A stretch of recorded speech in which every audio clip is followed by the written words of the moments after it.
नमस्कार, हरिभूमि टीवी पर आपका स्वागत है। राघव चड्ढा ने इन दिनों एक विवादित बयान दिया। इसमें उन्होंने ये दावा किया है कि पंजाब के 63 एमएलए अब भी उनके कांटेक्ट में है, जिसने सियासी गलियारों में हलचल पैदा कर दी है। तो आज इसी मुद्दे पर बात करने के लिए हमारे साथ हैं हमारे एक्सपर्ट अटल। अटल जी नमस्कार। सुनीति जी बहुत बहुत नमस्कार। हरिभूमि टीवी पर आपका स्वागत है। बहुत बहुत धन्यवाद। अटल जी, हम सबसे पहले आपसे यही पूछेंगे कि आम आदमी पार्टी के 7 सदस्यों ने अभी अभी बीजेपी ज्वाइन की है, तो उससे राज्यसभा की राजनीति पर क्या असर पड़ेगा? देखिए सुनीति जी, जब भी हम राज्यसभा, विधानसभा या लोकसभा की बात करते हैं, ये सारा गेम नंबर्स का होता है जी। हम जब राज्यसभा को देखें तो उसमें 250 टोटल सीट्स हैं, जिसमें से अभी 245 वर्किंग है। इसमें सिंपल मेजोरिटी 123 की बनती है और स्पेशल मेजोरिटी 163 पर बनती है। हाँ जी। हम अगर बीजेपी की बात करें, जो उसका एनडीए अलायंस है, उसके पास 141 है। दैट मींस वो लोग अभी उनके पास सिंपल मेजोरिटी है, बट स्पेशल मेजोरिटी 163 पर होनी है। 15 सीटों का उनके पास 15 से 22 सीटों का गैप था। हाँ जी। मगर जैसे ही ये 7 एमपीस आम आदमी पार्टी से निकलकर बीजेपी में आए हैं, तो उससे सबसे बड़ी बात ये हुई है, जहां पर बीजेपी 141 पर थी, अब वो 148 पर आ गई है। हाँ जी। अब they are close to the special majority, that is 2/3 majority जो राज्यसभा में चाहिए। अब मैं आपको बताना चाहूंगा कि ये इतनी इंपॉर्टेंट क्यों है। जब बीजेपी के पास सिंपल मेजोरिटी है, दैट इज मोर देन 50% जिसकी हम बात करते हैं, अब उन्हें 2/3 क्यों चाहिए? ये मेजोरिटी सुनीति जी तब चाहिए होती है जब आप कॉन्स्टिट्यूशन में कुछ अमेंडमेंट करना चाहे, हाँ जी। जब या किसी ऐसे प्रावधान को कॉन्स्टिट्यूशन से हटाना चाहे। तो जो हमारे कॉन्स्टिट्यूशन मेकर थे, वो हमारे कॉन्स्टिट्यूशन को सेफ बनाना चाहते थे, इसलिए उन्होंने क्या किया कि ये स्पेशल मेजोरिटी का एक प्रावधान लेके आए, जिसमें कहा गया कि 2/3 ऑफ द मेंबर्स जो वोट कर रहे हैं उस दिन, प्लस 50% ऑफ द टोटल। जी। अब इस चीज को हम समझे तो 50% तो बीजेपी के पास पहले से है जी। अब 2/3 ऑफ द प्रेजेंट, अगर उस दिन 200 लोग प्रेजेंट हो गए, उसका 2/3, तो बीजेपी अब इस मेजोरिटी के करीब आ गई है। जी उनके बिल्कुल। पास है नहीं, बट वो करीब आ गए हैं। दैट मीन्स कुछ ना, अगर उस दिन ऐसा होता है किसी दिन के राज्यसभा में दूसरे पार्टीज के राज्यसभा मेंबर्स प्रेजेंट नहीं हुए, हाँ जी। तो बीजेपी कोई ना कोई कॉन्स्टिट्यूशनल अमेंडमेंट को इजीली पास कर ले जाए। जी। तो जब आप ये सवाल मुझसे पूछ रहे हैं, तो राज्यसभा की जो मेजोरिटी है उसका ये बेनिफिट बीजेपी को मिलता है। अटल जी, जो 7 सदस्यों ने पार्टी छोड़ी है, उनमें से 3 सदस्य स्वाति मालीवाल, संदीप पाठक, राघव चड्ढा, इनको अक्सर केजरीवाल का हीरा कहा जाता था, तो अब उनके छोड़ने से क्या प्रभाव पड़ेगा? देखिए सुनीति जी, ये बहुत अच्छा सवाल है। जी। अगर आप 7 नाम पढ़े जी। जो अभी एमपी छोड़कर बीजेपी ज्वाइन कर चुके हैं, जी। उसको मैं 3+4 में डिस्ट्रीब्यूट करना चाहूंगा। ऐसा इसीलिए क्योंकि राघव चड्ढा, संदीप पाठक एंड स्वाति मालीवाल ये आइडियोलॉजी के साथ जुड़े हुए थे। वहीं पर जो बाकी 4 है, जिसमें हरभजन सिंह है, अशोक मित्तल है, उसके अलावा विक्रमजीत सिंह है, जी। राजेंद्र गुप्ता है। हाँ जी। ये वो इंडिविजुअल्स थे जो पार्टी के साथ या तो सिक्योरिटी के लिए या अलग अलग रीजन से, या वो एक मशहूर फेस थे इसीलिए जुड़े हुए थे। जी। जो ये दो, इनका छोड़ना मुझे नहीं लगता कि बहुत ज्यादा कोई बड़ी बात है। लोगों पार्टी में आना जाना लगा रहता है। हाँ जी। मगर राघव चड्ढा, संदीप पाठक और स्वाति मालीवाल डेफिनेटली बहुत अच्छे नाम थे। इससे पहले भी कुमार विश्वास और योगेंद्र यादव 2018 में पार्टी आम आदमी पार्टी जी। छोड़ चुके हैं। जी। तो राघव चड्ढा की बात करें, राघव चड्ढा को केजरीवाल का साया तक कहा गया, वो हाँ इतने जी। करीब थे, आंदोलन में साथ थे। हाँ और जी। जब पंजाब की राजनीति की शुरुआत थी, तो जब इलेक्शन जीतने के बाद पंजाब की ब्यूरोक्रेसी को हैंडल करते थे राघव चड्ढा। जी। तो इतना भरोसेमंद आदमी अगर छोड़ के जा रहा है, डेफिनेटली एक सेटबैक है। संदीप पाठक, उन्हें आम आदमी पार्टी का चाणक्य बोला जाता था। अब जी डेफिनेटली अगर चाणक्य, आपका जो चाणक्य है दूसरी पार्टी में जाता है, डेफिनेटली आपके लिए एक प्रॉब्लम है।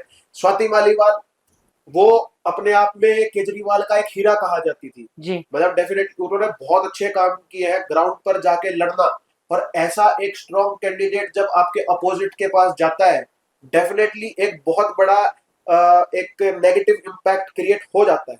बट अरविंद केजरीवाल के बारे में मैं जितना समझता हूँ, वो एक स्ट्रॉन्ग इंडिविजुअल है। जी अब समय कुछ ऐसा है, समय का फेर कुछ ऐसा है कि वो किस तरीके से बाहर निकलना हो, निकल पाएंगे नहीं निकल पाएंगे, but he must be trying. हाँ जी अब पार्टी के अंदर की बहुत सारी चीजें सब बहुत क्लियर नहीं होती है, जैसे कि राघव चड्ढा और स्वाति मालीवाल के केस में था।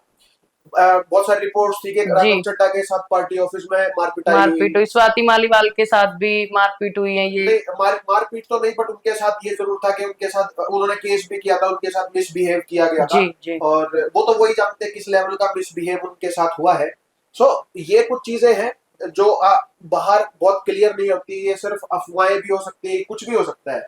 सो अरविंद केजरीवाल के पास अभी it is very tough time, जब अरविंद केजरीवाल को बहुत ध्यान देना होगा, क्योंकि he is in a trap. Atal ji, अब मैं ये पूछना चाहूंगी कि अभी अभी जो राघव चड्ढा ने बयान दिया है कि पंजाब के 63 एमएलए अभी भी उनके कांटेक्ट में हैं, और वो भी उस समय पर जब 2027 में असेंबली इलेक्शन होने वाले हैं, तो आप इसको किस तरीके से देखते हैं?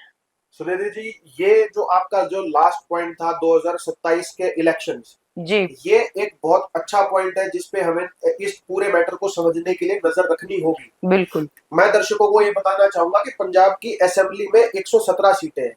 हाँ जी सो आज आम आदमी पार्टी के पास 92 सीट्स के साथ बहुत अच्छी मेजोरिटी है, हाँ जी जबकि उन्हें सिर्फ 59 सीट्स की ही आवश्यकता थी। जी बिल्कुल। अब ऐसे में अगर राघव चड्ढा ये कहते हैं कि 63 एमएलए जो उनके कि कांटेक्ट में। मेजोरिटी से ज्यादा है, वो जी उनके साथ है, तो ये एक दुविधा का कारण, मतलब एक प्रॉब्लमेटिक चीज तो है।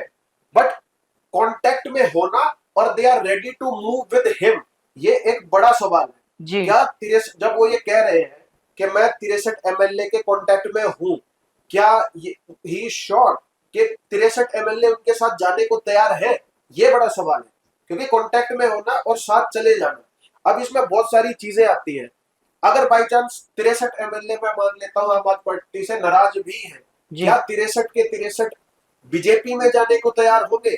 क्योंकि सभी को पता है बीजेपी का जो पॉलिटिकल करियर रहा है पंजाब में, वो बहुत अच्छा नहीं रहा है। जी उनको हमेशा डिफिकल्टीज झेलनी पड़ी है, वहां के पर्सनल लोगों, वहां के लोगों की जो सोच है उनसे भी लड़ना पड़ा है।